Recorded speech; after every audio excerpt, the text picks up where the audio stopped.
Hi friends, அஸ்ஸலாமு அலைக்கும். உங்கள் ஊர்லாம் மழை எப்படி இருக்குது? எங்கள் ஊரில் பாருங்கள் அடித்து எழுத்து கட்டுது.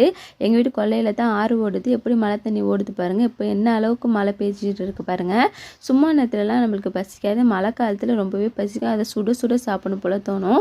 இப்போ காலிஃப்ளவர் பக்கெட்டு நான் செய்ய போகிறேன். 1 ஸ்பூன் மிளகாய்த்தூள், 1/2 ஸ்பூன் இஞ்சி பூண்டு பேஸ்ட் போட்டுக்கோங்க, 1/2 ஸ்பூன் கரம் மசாலா, 1/2 ஸ்பூன் மஞ்சள் தூள், 1/2 ஸ்பூன் உப்பு போட்டுக்கோங்க. காலிஃப்ளவரை மஞ்சத்தூள் போட்டு வேக வச்சுருக்கேன். லேசாக ஒரு கொதி விட்டு சுடு தண்ணியில் அதையும் போட்டுக்கலாம். 3 ஸ்பூன் கடல மாவு, 1 ஸ்பூன் அரிசி மாவு போட்டுக்கோங்க, 3 ஸ்பூன் கார்ன்ஃப்ளவர் மாவு, ஒரு பிஞ்ச் அளவு கலர் போட்டு சேர்த்துக்கிறேன். நீங்கள் கலர் பவுடர் போடலனாலும் பரவாயில்ல, சூப்பராக இருக்கும். கொஞ்சம் கருவேப்பிலையை போட்டு நல்லா பரட்டி விட்டு ஒரு அரை மணி நேரம் ஊற வச்சு வச்சுருங்க. அப்புறம் சுடு எண்ணெயில் நல்லா சூடாக பொரித்து சாப்பிடுங்க. இந்த மழை காலத்தில் சூப்பராக இருக்கும். இந்தமாரி ஸ்நாக்ஸ் ஐட்டம் தான் நிறைய கேட்கும் மழை காலத்தில். நிறைய ரெசிபி நான் ஷேர் பண்ணுறேன். இன்ஷால்லா நம்ம சேனலுக்கு தொடர்ந்து சப்போர்ட் கொடுங்க, சப்ஸ்கிரைப் பண்ணுங்கள்.